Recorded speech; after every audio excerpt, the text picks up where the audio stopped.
Hello, আজ day 11। আজকে তোমাদেরকে দিব এক সিম্পল কিন্তু লাইফ চেঞ্জিং হ্যাক। আজকের কাজ হলো প্রায়োরিটি রুল অফ 3 ব্যবহার করা। ভাবছো মানে কি?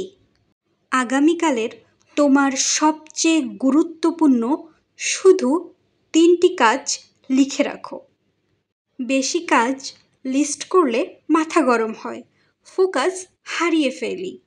কিন্তু এই 3টি কাজ শেষ করতে পারলে তোমার দিন হবে সফল ও প্রোডাক্টিভ।